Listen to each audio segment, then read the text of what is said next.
Yo, what's good, y'all? It's your boy, Jay Gaming, reacting in morning today. I'm actually not gonna record right here. I'm doing the intro because I hope y'all like the video that y'all about to see. This is from me and my mom, and we react to a scary animation.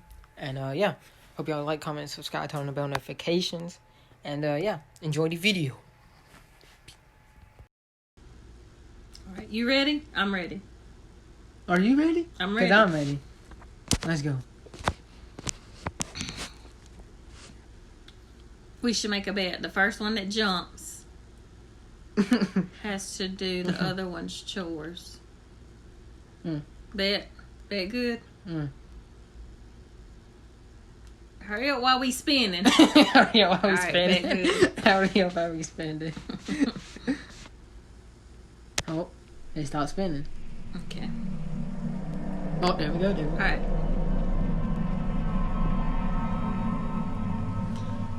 I already get a freaky, creepy vibe going. You already got a creepy, freaky vibe?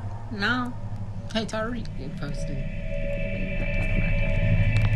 I don't usually hold back when it comes to talking about my job, which was working security at the sub-level of a local hospital. You'd be surprised to know how common break-ins were at that place, which usually ended up being a couple of junkies trying to get high on some of the weird chemicals that were being kept in the labs. So that's what junkies do. It started out as a regular graveyard shift at work, but I'll lead in with a curious backstory regarding the doors that led to the morgue. In order to keep the place more sanitized, they had recently installed sliding doors that would automatically open if someone passed in front of them, Oh, I already feel like this. thus removing the need to touch any handles or doorknobs, and prevent anyone from leaving the doors open by accident. Hygiene played a major role at that morgue, and it had been on the agenda for the past few months. There wasn't anything really unique about the sliding doors, except for the fact that they would sometimes open and close by themselves. That by itself didn't seem like such a big deal, since this could have been caused by something small such as a moth flying in front of the sensor. It could be a boat. Until one night, I realized that it would always happen at the same time.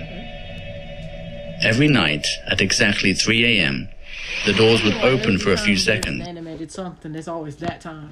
3 a.m. Like Like, an animated clock. But 3 a.m. is like, No, an animated clock is always like that. that's Every- 3 o'clock. That's not 3. Is it? That's 3. Oh, yeah, it is 3. But like that's supposed to be the I know weekend that. hour. Like that's the creepy hours of the night. That's know why that. all scary stuff is at that time. They're trying to make it as creepy and scary as possible. Every night, at exactly 3 a.m., the doors would open for a few seconds and then close. That's all. I was convinced that the doors had been programmed with some kind of time-based trigger, but when I contacted the company that installed the doors, they told me that it wasn't possible since the doors were designed only to open when the sensors were triggered or forced open manually. So it continued without any explanation for a long time after that and became sort of a ritual for me and my co-workers to watch the doors open and close on the monitors every night. Like, could you still work there? Usually there would be at least 2 guards on duty, but that night I ended up working the graveyard shift by myself I could. because the I other worked security that graveyard guard shift. suddenly became ill and there wasn't enough time to find a temp who could fill in at such short I notice. couldn't work at a hospital, period. Like if I was on the floor where there was a bunch of other people working, yeah, but like down there, back in the cut by myself at the bottom floor where someone's gonna kill me and I ain't ready to get away. No, Ain't nobody you don't know. Just to be clear, I had been working as a security guard for a long time, so I was no stranger to danger and I wasn't worried about working alone at night. weird. Right? Besides, the work was pretty straightforward. All I had to do is make sure all the doors were locked and secured and keep a close eye on the monitors. There were only 2 cameras, one overlooking the control room and another one at the other end of the corridor overlooking the entrance to the morgue. As the clock approached 3 a.m., I did what all the guards on duty would do: sit back and enjoy the show. Although the novelty... Well, don't know why the doors are opening by themselves, but let's watch it and see. Maybe we'll figure it out tonight. Ain't nothing else better to do. I ain't got nothing else better. Hey, come watch this show for me. Right, like what?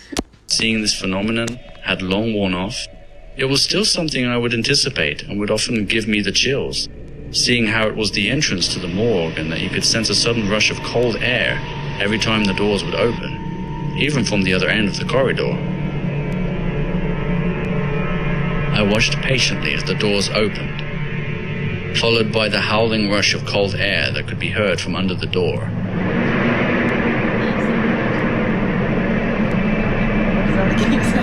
Nope, not me.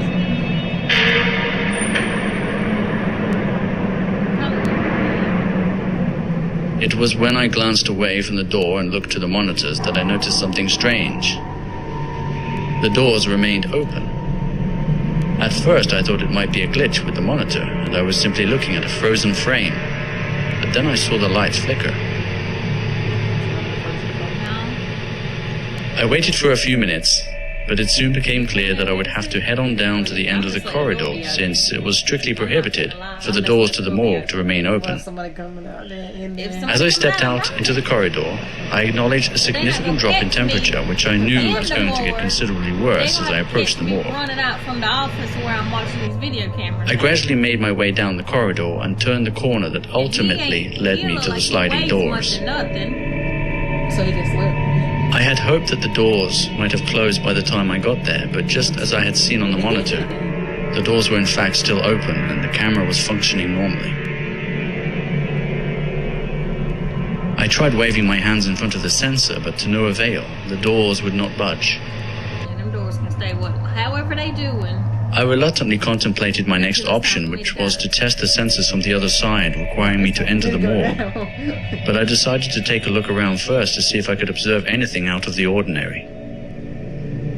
Only when I turned my back to observe the corridor did the doors finally close, which was quickly accompanied by a cold chill in the air. And Could you imagine you standing there and they open and you can't get them to shut, and then you turn your back and then they shut? Yeah. Nah, B. You got me capped. No, I'm running. I'm finding a new job that day. I could feel an overwhelming sense of someone standing right behind me as the hairs on the back of my neck began to spike. You got me capped. No, this is not even a thing. Yeah, it's Johnny. But it turned out to be more of the same eerie silence as before. Since the doors had already closed without having to actually enter the morgue, I considered myself fortunate and hurried back to the control room to make sure nothing else was out of place. I closed the door and locked it from the inside, and for a moment I was expecting it to be business as usual as I sat back down in front of the monitors. But after taking a quick sip of my coffee, I realized the coffee was stone cold. Not just lukewarm as you would expect, but genuinely chilled. I hadn't been away from the desk for that long, so it didn't make much sense at all. But then I remembered that I had felt that same chill before at the other end of that corridor. No. Out of curiosity, I decided to rewind the security footage back to when I approached the doors to see if I could spot anything out of the ordinary, which is when I witnessed something that I simply couldn't explain. There was a girl standing in front of the doors behind me. I couldn't really make out her face due to her long black hair. Those girls, bro. You got me capped. No. Nope, not me. No. That was a stark contrast to the white gown she was wearing. She just stood there staring right at me and then walked towards the exit. To this day, I can't explain it, because I had just been there and I hadn't seen anyone. It was when I checked the other camera overlooking the entrance to the control room that really sent a chill down my spine and still gives me nightmares to this day.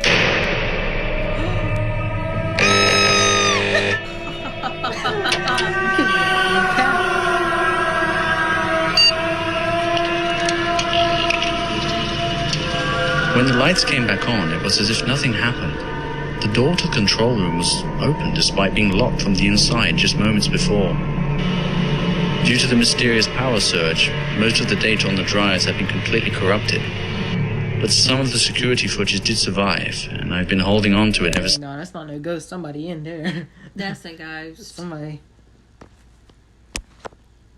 That's a girl that died in that morgue. I guess now would be the time to ask yourself, Well, died in that hospital. do you believe in ghosts? I believe in ghosts. Hey, folks, if you want to see the footage from the camera overlooking Wait, I want to see the footage. the entrance to the control room, please help this video reach 5,000. Oh, Ain't crap. nobody gonna help you reach nothing. I mean, we might, but we got to help you reach 5,000 for you to show. Just show us the video. Anyway, that's the end of it. That's Alright. the end of it. Well, If you like this video, please like, comment, subscribe, turn on the bell sound notifications. super excited about it. And- If you like this video, please subscribe, like, comment, and tell your friends. The next one.